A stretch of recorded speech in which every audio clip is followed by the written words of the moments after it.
Boa noite, boa noite.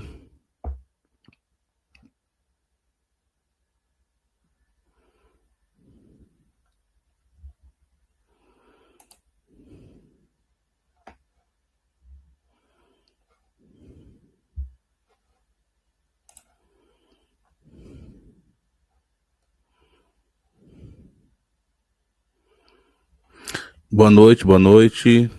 Espero que vocês todos estejam bem. Esse é mais uma aula tratando do curso sobre filosofia da religião. Hoje, nossa aula vai tratar especificamente sobre um tema que é muito importante, que é a questão da mitologia grega. Então, hoje, esse é o tema da nossa aula. Nosso curso ele está sendo ofertado pela Escola de Filosofia e Pensamento Crítico. Esse curso de Filosofia da Religião ele está sendo gravado. Algumas aulas vão ser disponibilizadas no YouTube, algumas por um determinado tempo, outras vão ficar um tempo maior. Essa apresentação que vocês estão vendo aí, ela é dessa aula de hoje, onde você tem aí Eros e Psique, porque o tema da aula de hoje trata sobre essa questão da mitologia grega.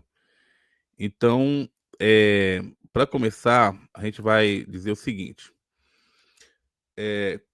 muito ao contrário do que as pessoas pensam da mitologia grega, falar de mitologia grega é, de certa forma, você dá oportunidade para conhecer a si mesmo. Falar de mitologia grega é você dar oportunidade para conhecer outro ser humano e também conhecer as relações que foram estabelecidas desde a antiguidade até o mundo atual. Então, o tema da mitologia grega, longe de ser um tema que é antigo ou de tratar pelo viés de ruptura, o que a gente vai perceber é que a, a mitologia grega ela foi fundamental, ou seja, ela foi base para o surgimento, não unicamente, não exclusivamente, algumas questões que depois serão postas pela filosofia sejam colocadas. Então, estudar a mitologia grega é compreender como, em determinado momento da história, tentou-se, ou ainda continua se tentando, dar algumas respostas. Então, a gente vai hoje falar sobre bibliografia, que é fundamental. A gente vai falar hoje sobre influência da mitologia grega no mundo contemporâneo. A gente vai falar hoje sobre a sua relação com alguns autores que eu considero basilares para quem quer estudar mitologia grega. Enfim, então a aula hoje está riquíssima. Se a gente vê que ela vai se estender durante muito tempo, a gente vai dividir em duas aulas ou três, tá? Então, vamos começar aqui para a gente é, passar para a questão da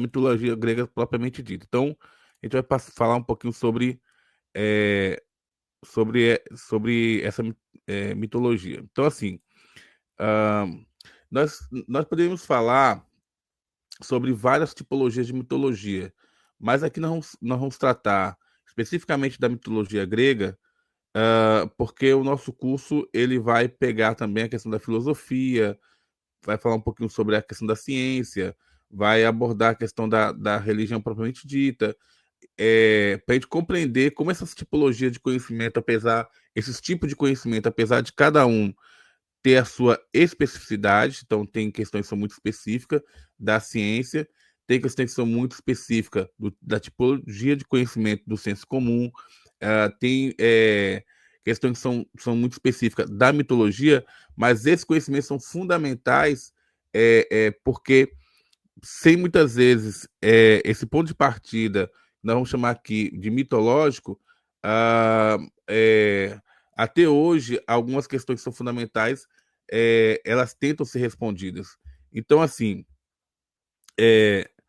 para começar, a gente quer retomar essa questão da importância de vocês assistirem o máximo de aula que vocês puderem. Então, a gente começou lá falando sobre vários filósofos. Agora a gente vai entrar aqui um pouquinho na mitologia. As aulas estão lá disponíveis para vocês e a gente vai passar agora pela antiguidade. Então, no que compete à antiguidade, nós vamos agora tratar justamente desses deuses. Então, a gente vai estudar um pouquinho como é que esses deuses surgem, como é que eles influenciam na arte, como é que eles influenciam na própria forma de pensar do homem contemporâneo. Por exemplo, se a gente pegar aí Medusa e Teseu, que foi assim um mito fundamental, o mito da Medusa. Se a gente pegar a influência dele, ele vai estar em várias áreas. E aí a gente gostaria agora, nesse momento, de abrir essa aula com um trecho de um filme, que é o filme Fúria de Titãs, para vocês perceberem como a mitologia ela é rica.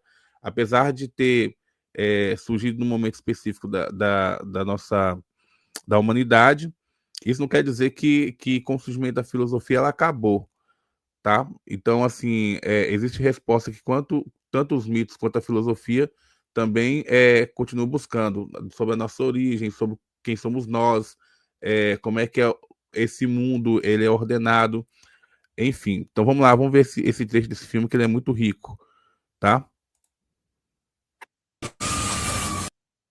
Para a gente ver o trecho, eu vou colocar aqui em tela em total, vou abrir aqui, vou voltar um pouquinho para a gente acompanhar, tá? Só um momento aqui que eu estou tentando aqui aumentar um pouco aqui. Não estou conseguindo. Faz parte. A dificuldade faz parte. Então vamos lá. Espera aí. Pronto. Acho que agora vai. Vou voltar aqui para vocês. Vamos lá então.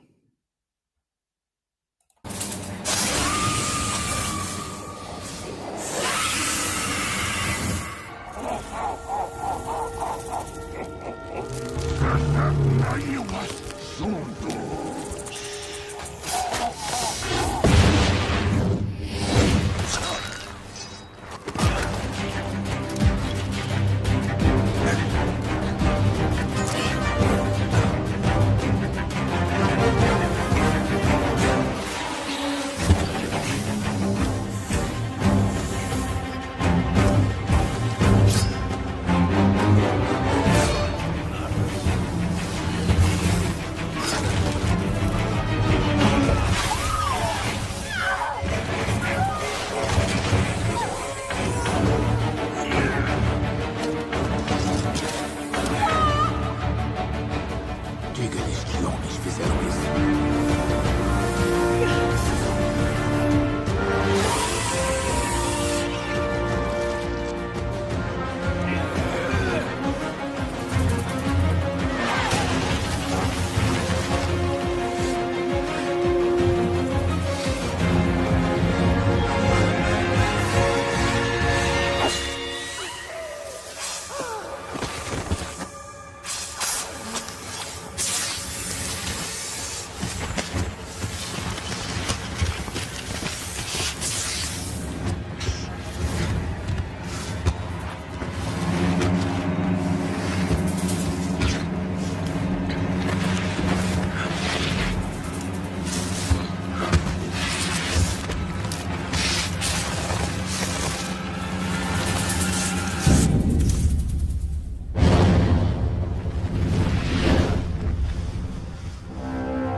Então, esse trecho aqui é do filme Fúria de Titãs, que eu considero uma obra-prima muito boa, efeitos especiais, filme maravilhoso.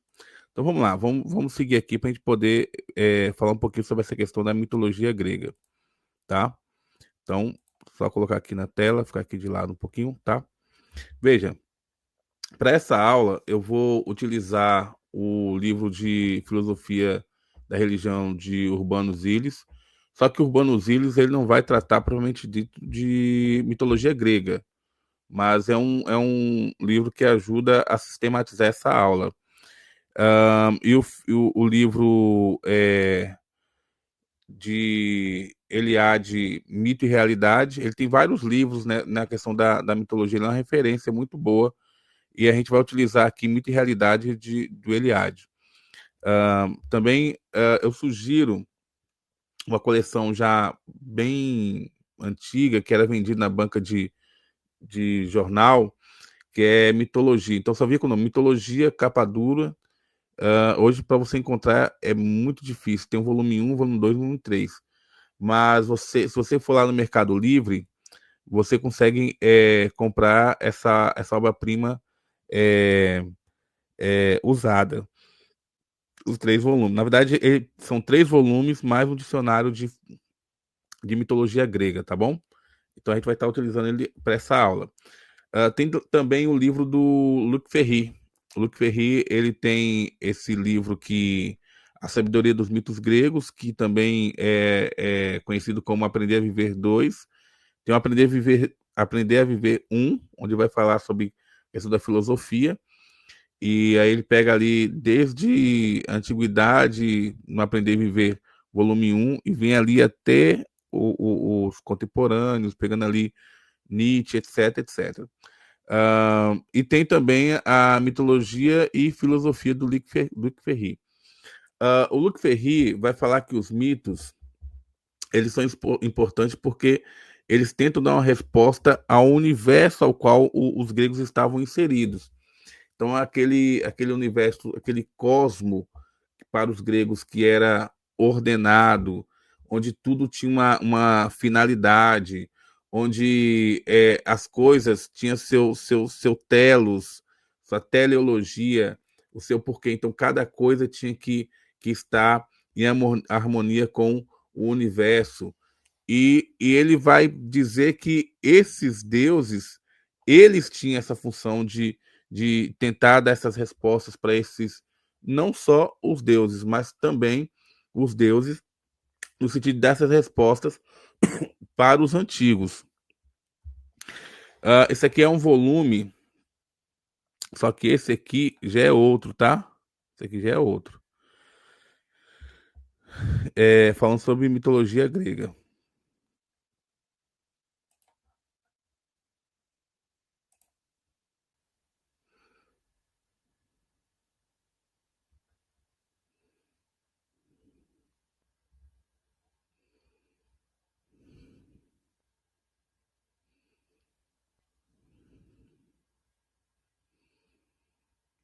Eu acredito que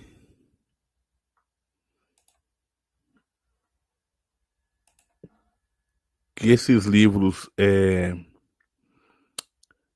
eu só dar uma olhada aqui, rapidinho, só um minutinho só.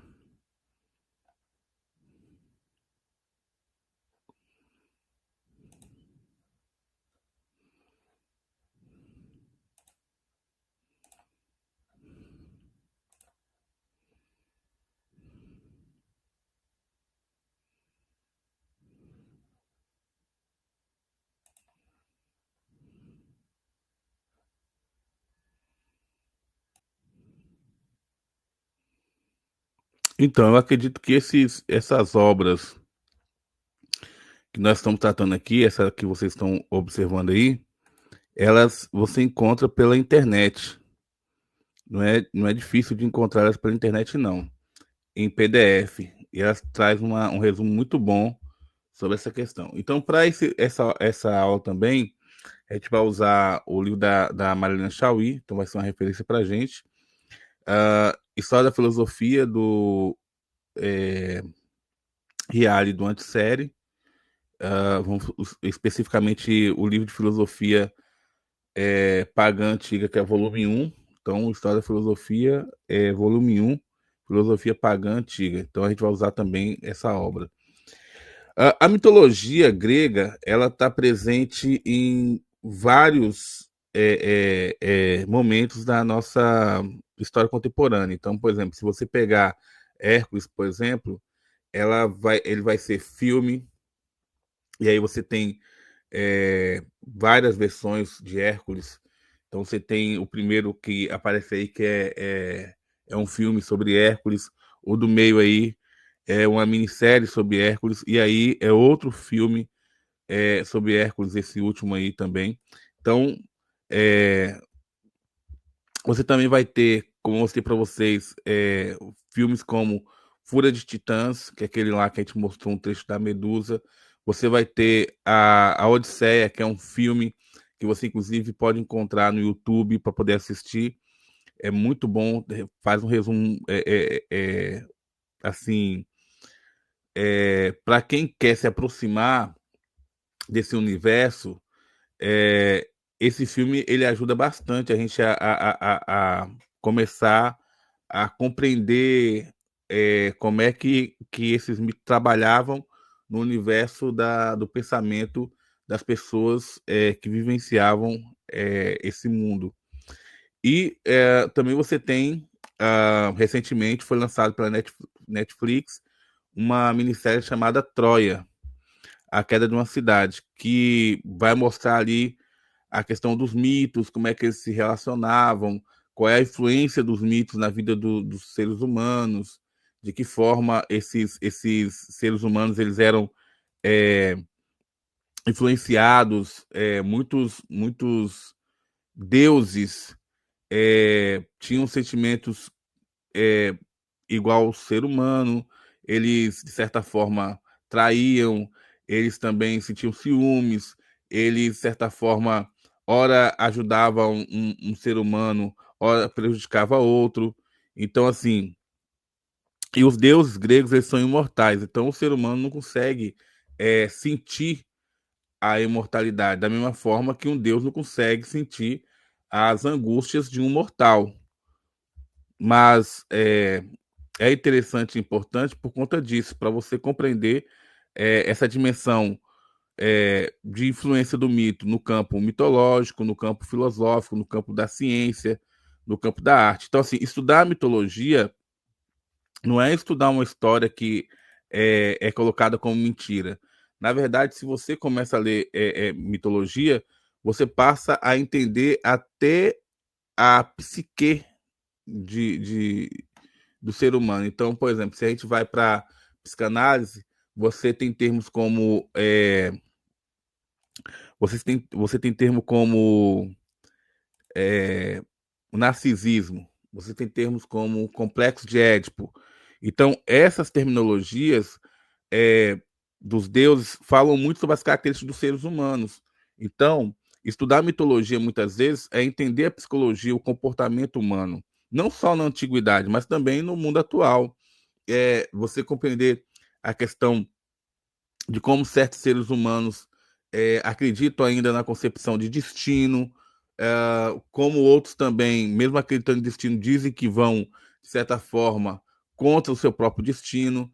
Então, é você compreender o pensamento não só dos gregos, mas como os gregos também estão muito presentes na nossa forma de pensar, na nossa postura, na nossa concepção de mundo, enfim. Então, a mitologia, para além do que colocam muitas vezes nessa dualidade, ou seja, você tem a razão e você tem os mitos. Não, essa dualidade ela não pode ser assim. Na verdade, você tem os mitos e a forma de pensar o universo com seu conhecimento que vai surgindo, principalmente pela concepção e pela cosmovisão mitológica. Então, muito mais do que pensar o mito como uma mentira, é pensar o mito como uma verdade, como uma forma de vivenciar, como uma forma de entender que aquele universo ele tinha um significado para aquela população, e não de colocar o mito como algo inferior. e não colocar o mito como se fosse uma ruptura. Então, daqui para cá é o conhecimento da razão, o logos, e o mito não passou a influenciar filósofos como Platão, Aristóteles, Sócrates e tantos outros que eram no mundo antigo. Muito ao contrário, esses mitos eles vão se você ler obras como a República, ela vai estar embriagada de mitologia, encharcada de mitologia. Então, compreender os mitos também ajuda você a entender quando filósofos no mundo antigo defendem que o escravo tem uma alma de escravo, porque o escravo tem o seu telos, a sua teleologia, o seu lugar dentro do universo, e o cosmo como ele é harmônico, e o cosmo como ele é algo que tudo tem sua função. Então, quem é escravo nasce com a alma de escravo. Então, veja, há o que Luc Ferry vai dizer lá no seu livro, há um problema no mundo antigo que se tenta responder, seja pela filosofia, seja pela mitologia. Certo, então, dentro dessa perspectiva, o que acontece? Quando nós falamos de mitologia, nós estamos falando de uma tentativa de explicar a criação, uma tentativa de mostrar a sacralidade, ou seja, esse mito como algo sagrado, e também a potencialidade de mostrar a veracidade. Não ver o mito como uma falsidade, como uma fábula, mas também ver o mito como uma forma de controle, uma forma de controlar as relações que são estabelecidas dentro daquele universo. E, por fim, ver a questão da própria vivência. Então, o que é mitologia propriamente dito? Quando nós falamos de mitologia, nós estamos falando de um conjunto de mitos que, em si, tem característica de uma determinada cultura ou tradição. Então nós temos mitologia grega, nós temos mitologia egípcia, nós temos mitologia nagô. Isso está lá no dicionário filosófico de Japiaçu e Danilo Marcondes. Enfim, mas nessa concepção dos dois, eles vão tentando demonstrar como a mitologia ela ocorre em diferentes sociedades. Ela vai surgindo. É preciso compreender também que os mitos gregos eles são mitos antropomórficos,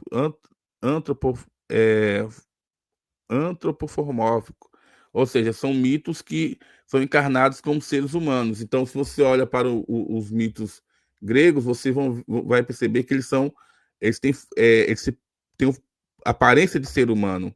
Então, a projeção, a forma de visualizar, a forma de conceber os mitos, você percebe que são seres humanos, diferente de outras sociedades que às vezes tinha colocava os animais como deuses. Mas essa característica da mitologia grega também tem em si a concepção de uma religião que não é monoteísta. Então você não tem um único Deus, você tem uma pluralidade, uma concepção de vários deuses. E esses vários deuses, eles carregam em si características que muitas vezes vão, de certa forma, estar vinculado a algo que aquele Deus, de certa forma, no seu surgimento, na sua concepção, ele vai ter como característica. Então, a gente vai ver aqui como isso vai sendo construído ao longo da narrativa desses deuses. Então, assim, por isso que se a mitologia é um conjunto de deuses, o mito ele é uma narrativa. E essa narrativa ela vai falar muito sobre as origens. Lógico que no início as origens vão estar vinculadas aos astros, à Terra, a origem desses homens, a origem, como é o caso lá de Prometeu, a origem das plantas, a origem dos animais, do fogo, a origem da água, a origem dos ventos, aquilo que, como é que nasce o bem, como é que nasce o mal, como é que se dá a questão da saúde, como é que se dá a questão da doença, como é que se concebe a questão da morte, enfim, então são instrumentos de trabalho, são formas de explicar como é que surge a raça, como é que tem origem as guerras, como é que se distribui o poder, enfim. Então, como diz a Chauí lá no seu livro Convite à Filosofia, falar de mito é falar de narrativa, da tentativa de explicar a origem das coisas. Enfim, então, a palavra mito vem de mitos, que quer dizer contar, narrar, falar alguma coisa para outro, e do verbo miteu, que quer dizer conversar, contar, anunciar, nomear, designar. E quem é que conta isso? Quem conta isso é o poeta. Por isso que os mitos, quando eles são narrados, primeiro, não havia escrita no início. Então, ele é o poeta que tem que falar e que tem que narrar. E o poeta, ele muitas vezes ele não escolhe narrar o mito. Ele tem esse, lembra que eu falei lá atrás sobre a questão da, da questão do cosmo, que cada coisa no mundo grego tinha sua função, sua finalidade. Então você está em harmonia com o universo, porque o universo para os gregos ele é harmônico. Então você está em harmonia com o cosmo é você saber qual é o seu lugar nesse universo. Então muitas vezes, mesmo que esse poeta ele não quisesse ser esse representante dos deuses, ele, ele, as musas o escolhiam e ele tinha vamos dizer assim, essa representação de poder falar sobre esses versos, de poder narrar, e muitas vezes para poder decorar, como não tinha escrita, eles tinham que rimar para poder para tornar mais fácil a questão de você fazer essa narrativa. E muitas vezes também para poder chegar a outros a outras pessoas, reunia-se vários mitos para poder narrá-los. Então, assim, você vai ter mitos que vão ser narrados de forma um pouco diferentes, mas no geral a concepção do mito traz em si uma perspectiva daquele universo, uma perspectiva do que se compreende das angústias e tensões. Então, assim, o Eliade ele vai falar que quando nós vamos tratar do mito, nós temos que compreendê-lo no seu aspecto sociológico, histórico, geográfico, biológico, físico e químico. Então, assim, por quê? Porque essas explicações científicas, essas explicações que vêm depois, apesar, por exemplo, vamos pegar aqui a história, apesar da história pegar o mito como uma fonte histórica, né, muitos historiadores vão ver o mito como algo menor. Então, apesar da sociologia ver a questão do mito como uma grande potencialidade para poder falar sobre como as relações sociais elas se estabeleciam no mundo antigo, talvez muitos sociólogos não vão ver a importância desse mito na formação da mentalidade, como aconteceu, por exemplo, com Durkheim. Durkheim vai falar sobre essa questão de como esses mitos eles são importantes no pensamento do ser humano, como eles formam e condicionam as ações humanas. E por aí vai. Então, assim, muitas das ciências contemporâneas vão tratar o mito como algo menor. E no caso do Eliade, ele vai falar assim: não, ao estudar o mito, ele vai falar assim: existem, independente da sociedade que você vai, algumas estruturas do mito que estão presentes em diferentes sociedades. Daí sua importância. Estudar o mito é estudar a sociedade. Estudar a sociedade, você não pode deixar à parte a questão do mito. Então, nesse sentido, o próprio Eliade coloca o seguinte, que nossa pesquisa terá o objeto. Então, qual é o objeto da pesquisa dele? Em primeiro lugar, a sociedade onde o mito é ou foi, até recentemente, vivo. Então, não se trata de algo que é morto, que é esquecido, que foi apagado. Muito pelo contrário. Se trata de uma forma de abordagem que vê o mito como uma espécie de modelo. E esse modelo ele acaba influenciando a conduta do ser humano, conferindo a essa conduta um significado e dando um valor à sua existência. Então, por exemplo, se você pega alguns heróis gregos, eles têm que fazer a seguinte escolha: ou ele morre muito cedo e é cantado em vários por vários poetas as suas glórias, ou ele vive muito, mas não se torna um herói. Se ele morre cedo, ele morre como herói e vai ser cantado pelos poetas. Mas se ele morrer na sua velhice, ele vai morrer esquecido. Então, assim, isso serve como uma espécie de modelo, como uma espécie de referência para essas pessoas que estão no mundo antigo. Da mesma forma, a questão da Medusa. Ah, a Medusa, que era uma mulher que, quando olhava os homens, então, assim, na sua história, a Medusa ela é uma das virgens que guarda o templo de Atenas, e ao guardar o templo de Atenas, ela vai ter como algo importante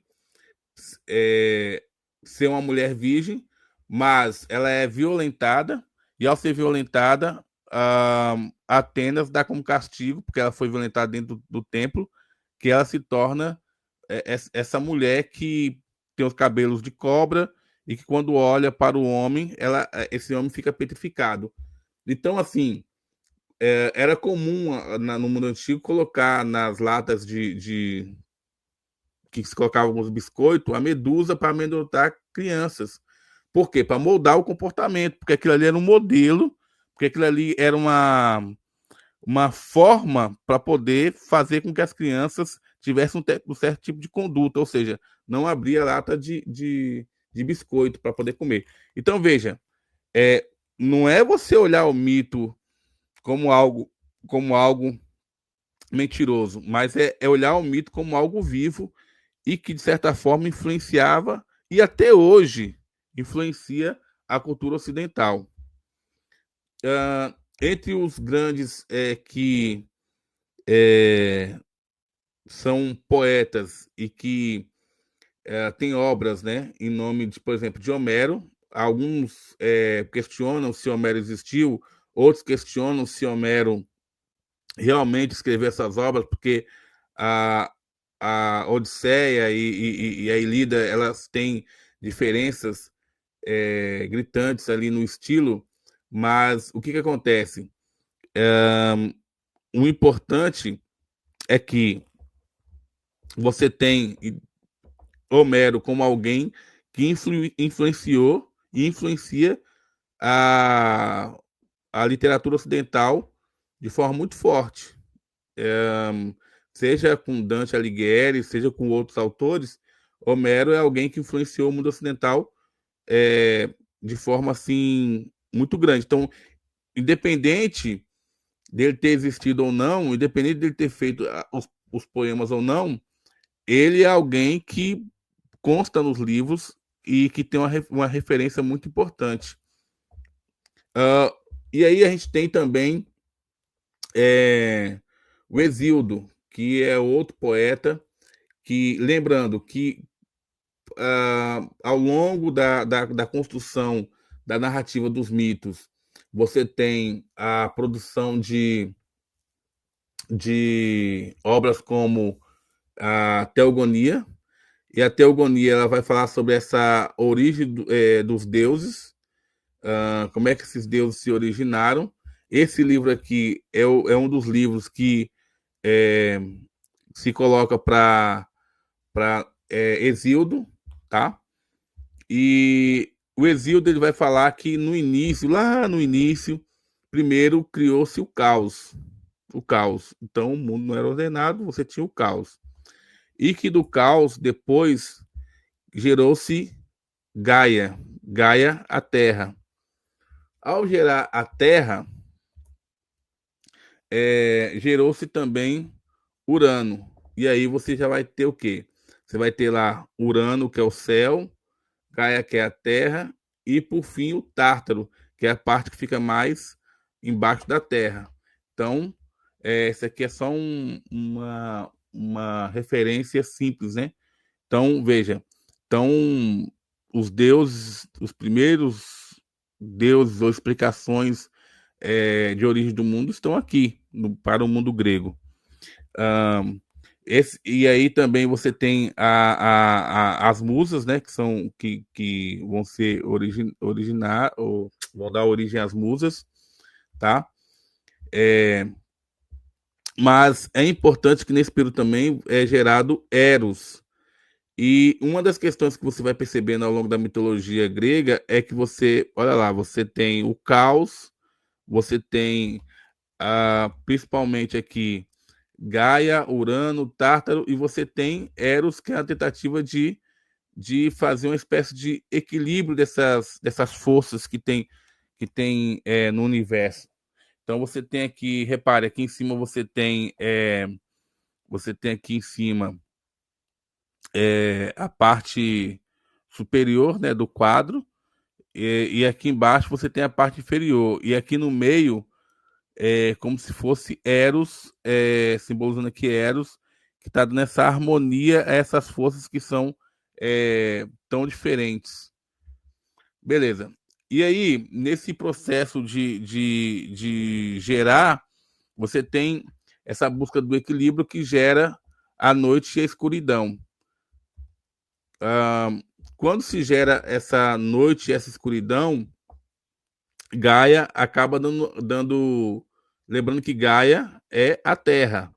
Gaia acaba dando a luz ao céu. Luz aqui no sentido de aparecer ali o céu, tá?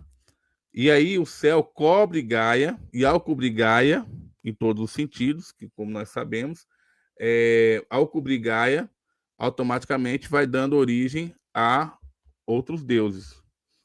Então vamos lá.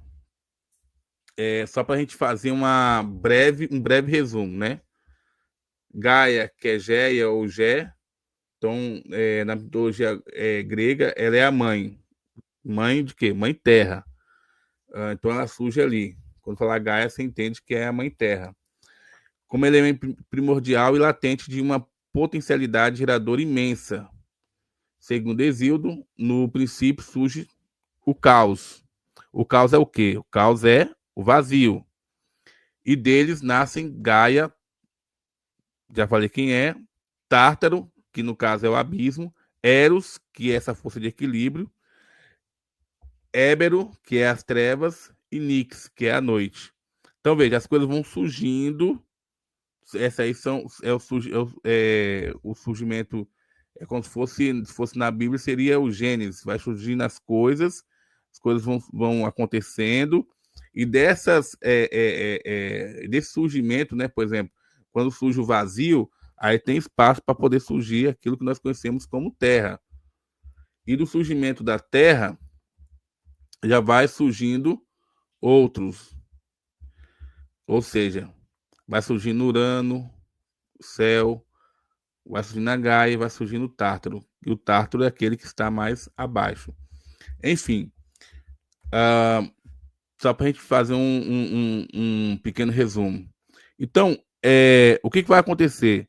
Dessa relação que nós temos, principalmente, deixa eu voltar aqui para vocês entenderem, de Urano com Gaia, então, Gaia está ali, Urano cobre Gaia, e aí o que acontece? Vai surgir os 12 titãs.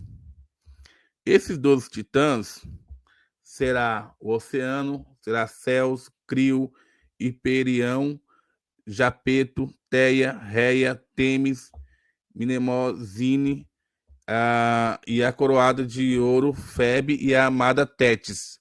Por fim nasceu Cronos.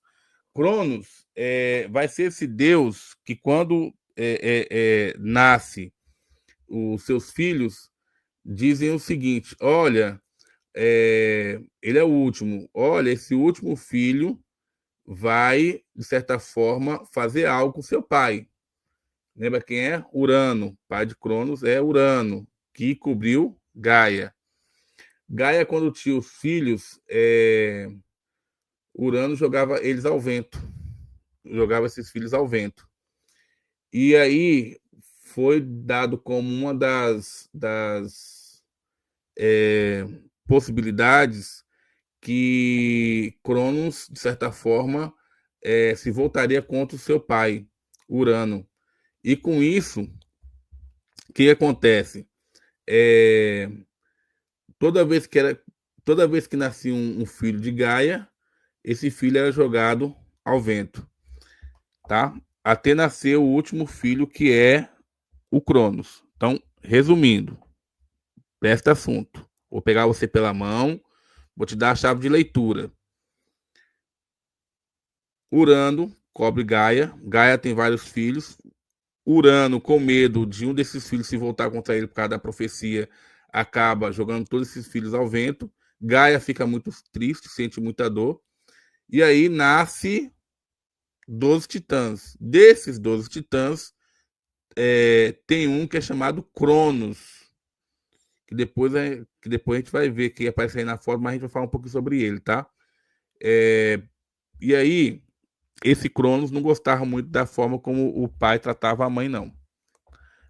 Além desses filhos, você tem aí o Ciclope. Ciclope, para quem não sabe, essa imagem define bem o que era o Ciclope. Eram gigantes que tinham apenas um olho. Eles aparecem lá na Odisseia.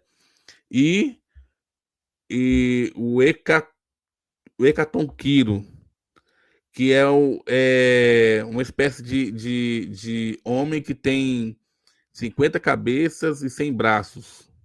Então, trouxe uma imagem aí mais próxima possível de imaginar como é que seria esse tipo de ser, né? Enfim, então, esses são essa geração aí que vocês estão vendo. Só que aí, lembra de Cronos? Cronos pega Urano, corta, né, através de um facão ou de uma foice, através de uma foice que sua mãe lhe dá, ele corta a parte íntima do seu pai Urano, e ao cortar essa parte íntima do seu pai Urano, lembrando que Urano está no céu, aí a parte íntima dele cai, o falo, ou o pênis, se preferir, o falo cai do céu, e ao cair do céu, ou seja, ele foi castrado. Ao cair do céu, acaba nascendo Afrodite. Afrodite, a deusa do amor. Que é esse quadro aí do Botticelli. Então, veja como é que a mitologia grega ela é rica. Então, vamos lá. O filho aqui já se levantou contra o seu pai. Então, Cronos se levantou contra o seu pai. E aí, desse castramento, nasce a deusa do amor. Só que aí a profecia diz o seguinte, que também Cronos também teria um filho dele, acabaria se levantando contra ele. O que Cronos faz então? Cronos começa a comer todos os seus filhos. Qual é a simbologia que está por trás? Ora, a simbologia que está por trás é o tempo. O tempo que come. O tempo é esse Deus que a tudo consome. E aí ele começa a comer os filhos. Lembra que Urano jogava os filhos ao vento? Cronos começa a comer os filhos. Só que é, tiveram um plano e entregam para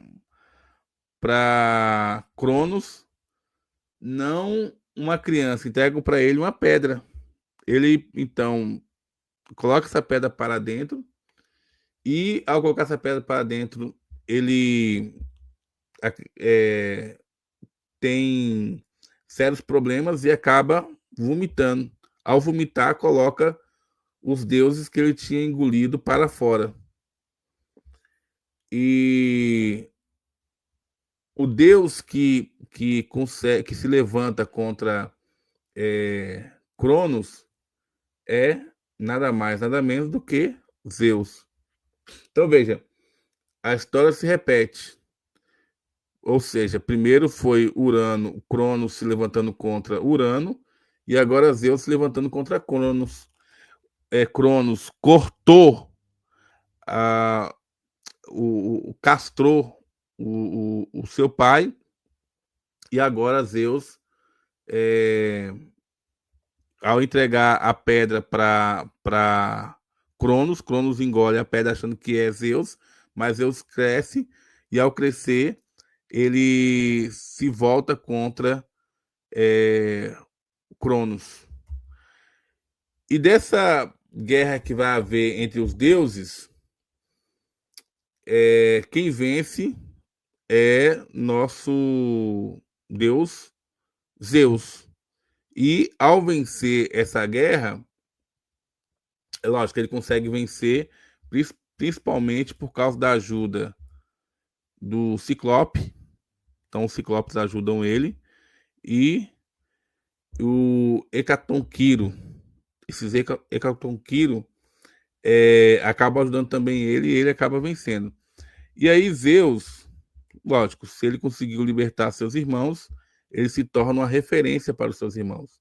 Só que Zeus faz o seguinte: ele tem uma profecia de que ele também, um filho se levantaria contra ele, e num desses momentos ele sente uma enorme dor de cabeça, pede para poder abrir a cabeça dele, e dessa cabeça nasce nada mais, nada menos do que a deusa Atenas,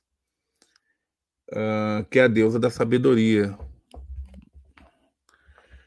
E Zeus, ao vencer o seu pai, Cronos, ele vai dividir então o universo para os seus irmãos, que nesse caso é o Poseidon e o Hades.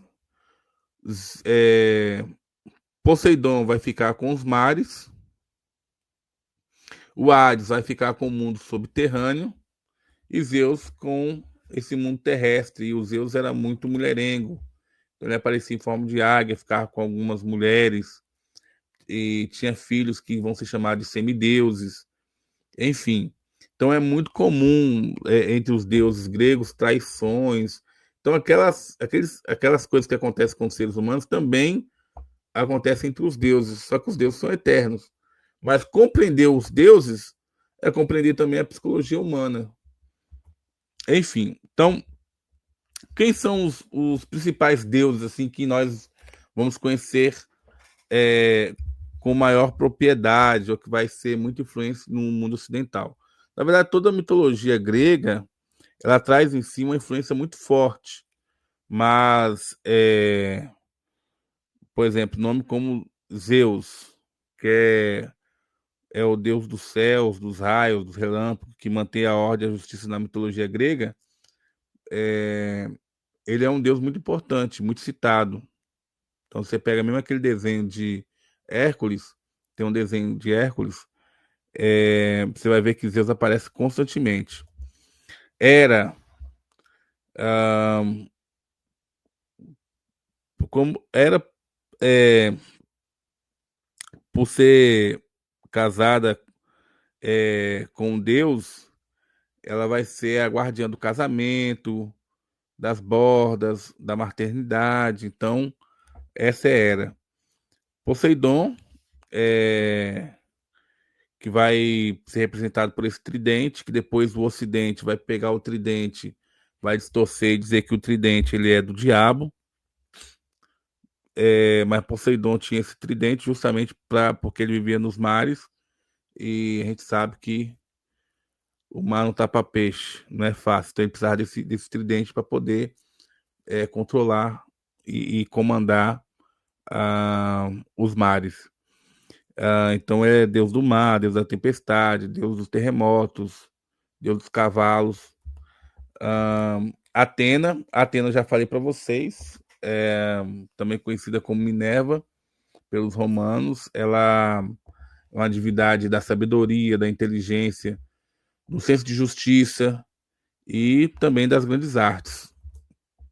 Ares, é interessante que Ares ele vai agregando outras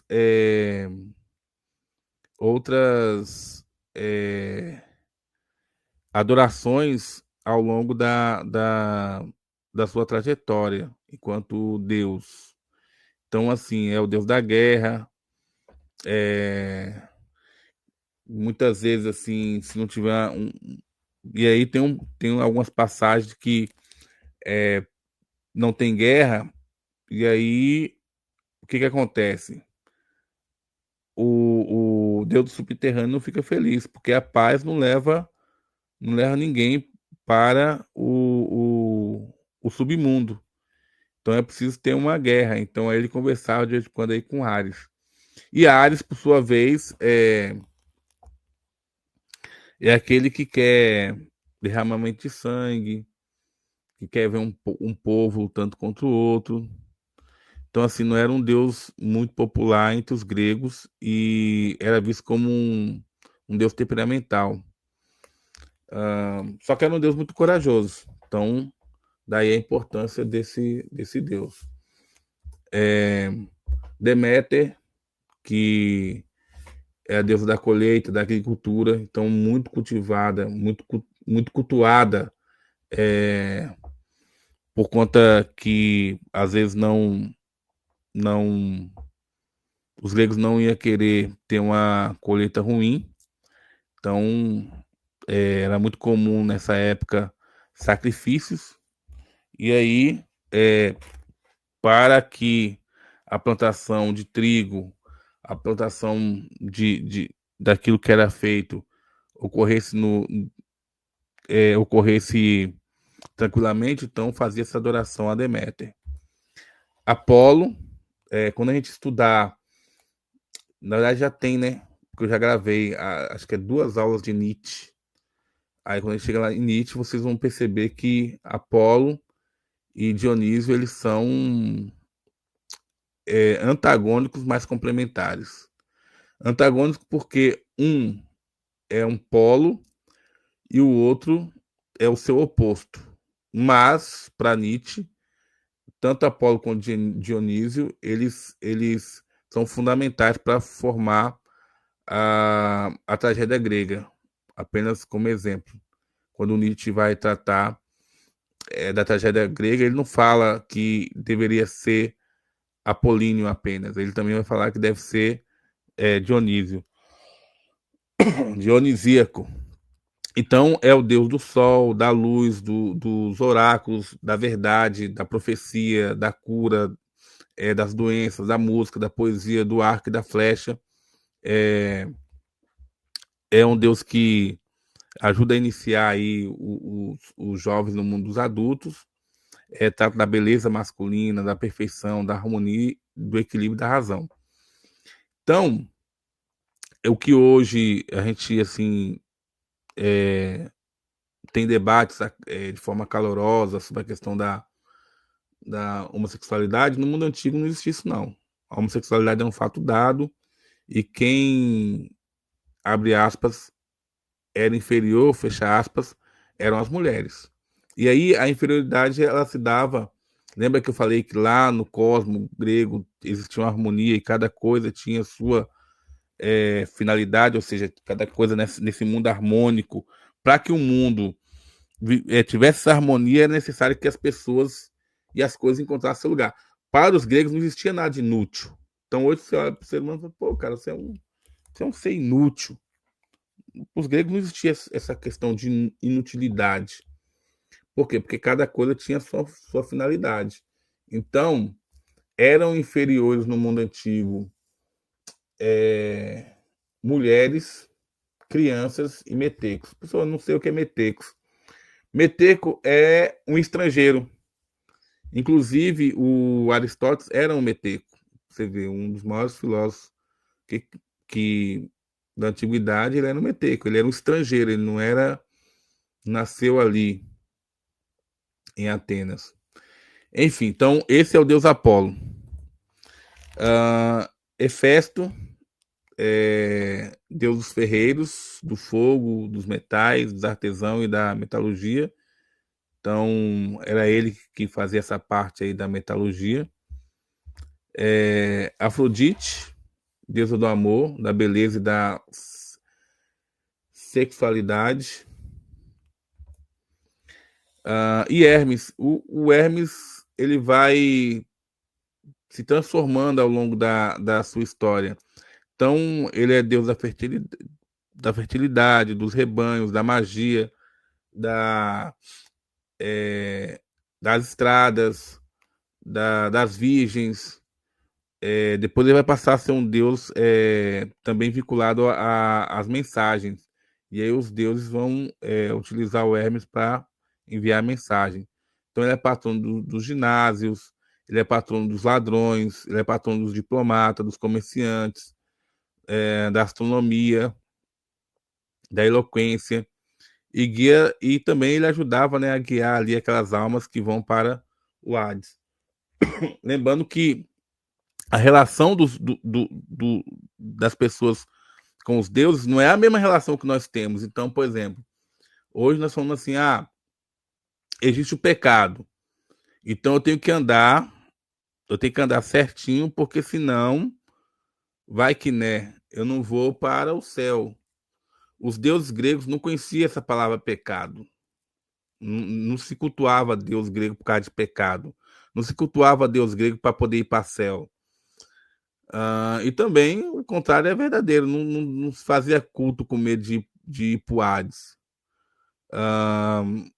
Essa noção de pecado, essa noção de ter que fazer algo para o Deus, porque senão você pode queimar no fogo do inferno, arder no fogo do inferno, é a visão cristã. Então,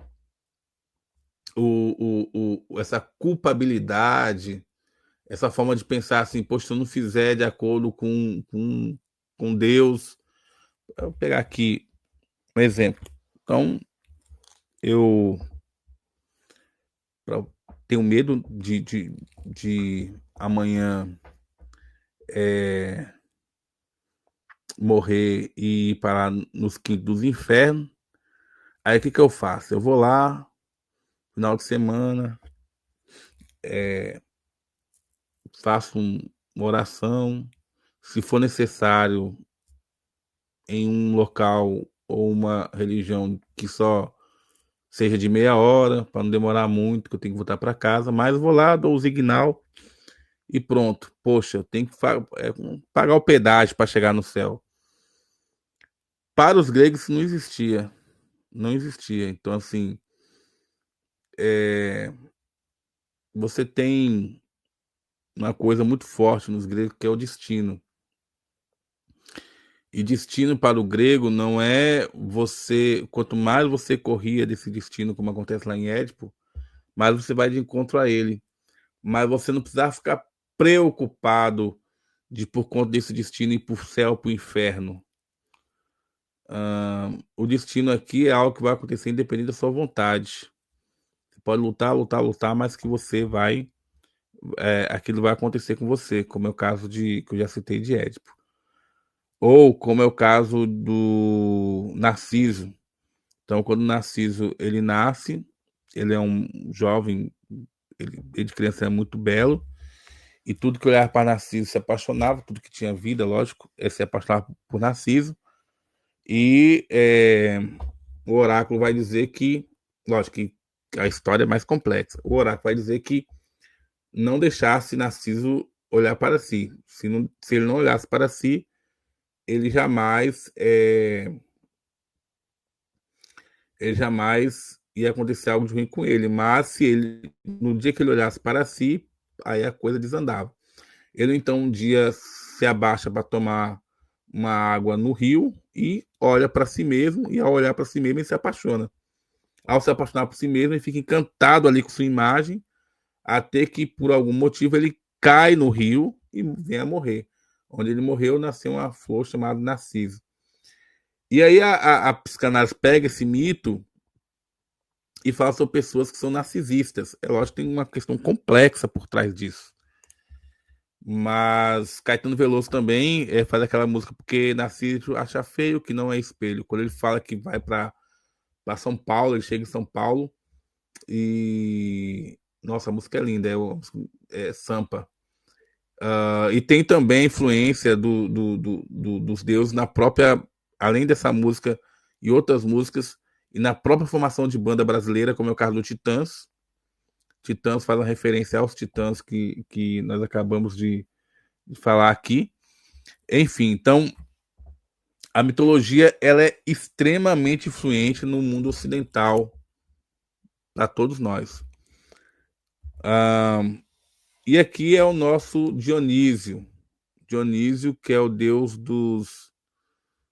da orgia, deus da festa, deus do vinho, deus do teatro, deus do rito religioso, deus do sexo, deus do bacanal. Então, assim, o Dionísio é o deus que Nietzsche vai falar. Repare que Nietzsche não vai falar que ou Dionísio ou Apolo. Ele vai falar que essas duas forças, tem umas leituras de Nietzsche meio tosca por aí, são pessoas que não sabem ler muito bem, e acha que Nietzsche está falando que temos que ser dionisíaco. Nietzsche está criticando o mundo ocidental pela ênfase que o mundo ocidental deu a Apolo. Inclusive, ele, nesse naipe aí, ele coloca Sócrates como uma referência do mundo antigo. Por quê? Porque Sócrates pegou a razão e queria explicar tudo pela razão. E com isso negava-se os instintos. Então, não é um ou outro, é os dois em conflito que faz com que, inclusive o Nietzsche vai dizer, você não deve procurar o sofrimento, mas se ele vier, viva o sofrimento, no sentido de vivenciar mesmo, de não negá-lo. Ele tem uma frase muito forte que ele fala, por que sou um destino? Ele tem uma autobiografia chamada Et Homo, Eis o Homem, e aí ele vai dizer o seguinte, viver o sofrimento, não é ficar negando e não querendo sofrer. Então, viver ao mesmo tempo esse lado de Dionísio, mas também de Apolo.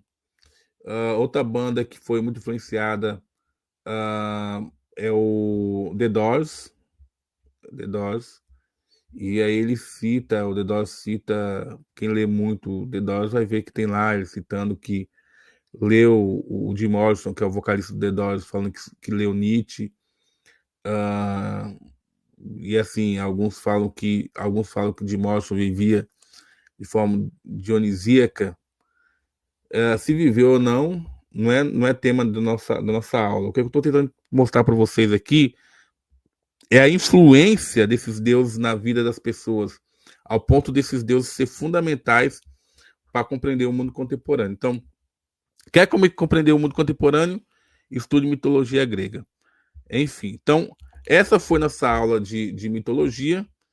E aí eu queria voltar para a gente terminar aqui tratando e fazendo um resumo rápido sobre uma questão importante que, que é. Deixa eu ver se eu encontro ele aqui, né? Também, né? Que é a questão desse mito. Então, para terminar, vamos falar aí sobre essa questão desse mito. Então, o mito ele tem esse caráter de falar sobre a criação, como nós vimos lá, a questão do caos, a questão de Gaia, a questão de Urano, a questão, enfim. Então fala da criação, da origem e tenta dar uma explicação. O mito, ele tem esse ar de sagrado, e ao ter esse ar de sagrado, ele cria ritos, ritos aqui no sentido de criar rituais que são repetitivos e que acaba conduzindo essas pessoas que fazem esses ritos para determinadas formas de observar o mundo e de ter postura sobre o mundo.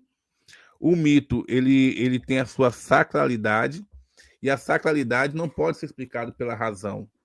A sacralidade só pode ser entendido dentro da sociedade em que ele está inserido. Então não adianta você tentar fazer ou explicar o mito tentando tirar dele o seu aspecto daquele local em que ele está inserido. Então, por exemplo, se você pega o mito da antiguidade e traz para o mundo contemporâneo, você vai dizer assim, poxa, mas a sociedade ateniense é uma sociedade machista. Por que é machista? Porque a Medusa foi violentada dentro de um templo por um homem. Atena, que era mulher, tomou parte em relação ao homem e puniu Medusa. Ora, não é que você não possa fazer esse tipo de leitura. Você pode fazer esse tipo de leitura. É possível você fazer qualquer leitura. Mas o que eu estou querendo que você compreenda é que dentro daquela ordem a qual a Medusa estava inserida, ela cumpre o papel fundamental de impor até mesmo medo para outros homens, para outras crianças. Então, um exemplo. Hoje a gente fala bem assim hoje a gente fala bem assim para uma criança. Olha, você não sai não, porque tem um carro preto que passa na rua. Esse carro preto, não estou dizendo que não exista, estou apenas sem entender. E esse carro preto passa na rua e puxa a criança pelo braço e leva embora. Ou a gente fala bem assim para ela, quer ver? Olha, se você ficar ali brincando sozinho ou com algumas crianças, vem um homem do saco, coloca você no saco e leva embora. Ou a gente diz bem assim, olha, por trás é, eu ia dizer esse mito aqui, mas não vou falar isso aqui não, que isso aqui é muito pesado. Então, assim, o que que acontece? E com isso você acaba criando um, um, uma, uma explicação, uma justificativa para que a criança não vá àquele local. Só que nos mitos gregos era o contrário, a sacralidade fazia com que criasse rituais, e esses rituais criassem comportamentos e também gerasse um conjunto de ideias naquela população. Então, o mito ele tem seu caráter de veracidade. Se as pessoas estão fazendo rituais, se as pessoas estão explicando o mundo através do mito, se as pessoas estão criando um conjunto de ideias que fazem com que elas se comportem e pensem dessa forma, então o mito consegue ter uma veracidade, ou seja, ele consegue ser verdadeiro, ele consegue ser algo que a pessoa, ao pensar no mito, ela vê como algo que realmente existe. Entenderam? Não é uma mentira propriamente dito. Por isso que ele consegue exercer o seu controle. Então, em um mundo em que as mulheres eram vistas, por raras exceções, como alguém inferior a. Tô falando daquele mundo, tô falando que eu concordo, tô falando daquele mundo. A Medusa serve como uma forma de modelo do que a mulher, mesmo que ela não queira, ela não deve aceitar. Ou seja, não deve aceitar fazer sexo dentro do templo de uma deusa, porque ela vai ser punida, mesmo que ela foi forçada. E aí isso demonstra, lógico, o quanto a sociedade ateniense era machista, patriarcal, etc. Só que esse é o olhar contemporâneo do mito. É preciso olhar o mito com um olhar antropológico. O que a antropologia vai tentar fazer? Ela vai tentar estudar a cultura, tentando compreender a cultura dentro do espaço em que ela foi gerada. E que, se você tirar a cultura dentro do espaço que ela foi gerada, você muitas vezes vai estar tirando a cultura ou o poder da cultura para o grupo a qual a produziu. Vamos lá, então, pegar um exemplo. Eu só preciso de um exemplo. Vou dar um exemplo para você. Ah, os museus. O que são os museus? Os museus são cultura, mas é uma cultura selecionada, é uma cultura, de certa forma, que aponta algumas coisas da sociedade, fora da sociedade, e que muitas vezes as pessoas que olham uma múmia, um quadro que foi pintado, etc., não conseguem compreender como, qual foi o movimento para gerar aquele objeto. Porque quando ele chega no museu, ele já é um objeto que foi apartado da sociedade que o gerou. E isso faz muita diferença no processo de compreensão da cultura. Entendeu?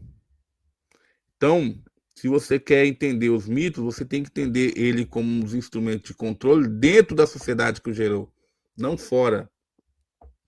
Então, existia um aspecto de. O que é paradigma?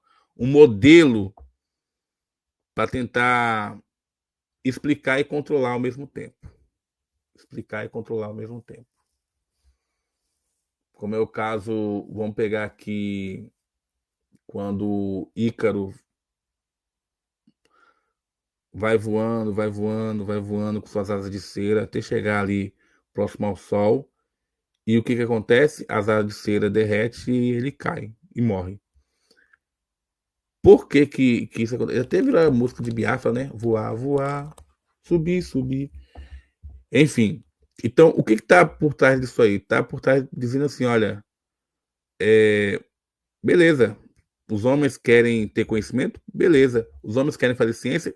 Beleza. Mas os homens não podem se comparar aos deuses. Eles não podem querer achar que aqui eu estou chamando de ciência, né? Mas que o conhecimento deles é superior, que a ciência vai colocar eles como alguém acima dos deuses, que é uma espécie de modelo para você manter o controle. Olha o que aconteceu com ele, pode acontecer com você também. Por fim, o mito diz de vivência, né? Algo que é vivido, que é experimentado, que Sócrates nunca falou aquela frase, só sei que nada sei. Mas quando Sócrates foi procurar o oráculo, tinha lá no oráculo de Delfos, conheça-te a ti mesmo. Quando se diz conheça-te a ti mesmo, essa frase diz para que a gente nos tente se conhecer melhor. E para isso eu preciso ter a vivência da sociedade que estou inserido. Porque me conhecer melhor também é conhecer, porque a gente não pode compreender a sociedade grega da mesma forma que a sociedade contemporânea. Os conflitos que depois vocês vão ver que existem enquanto indivíduo na sociedade contemporânea não existia na sociedade da antiguidade e que vão ser retratados pelo romance, como diz Jorge Lukács. Então, criação, sacralidade, veracidade, controle e vivência. Se você quer estudar os mitos gregos, você precisa entender que não basta simplesmente decorar o nome desse ou daquele mito, mas entender que ele cumpre uma função fundamental na produção e reprodução daquele mundo em que ele estava inserido e para o qual ele foi, de certa forma, venerado. Certo? Então fico por aqui. Agradeço a todos e forte abraço.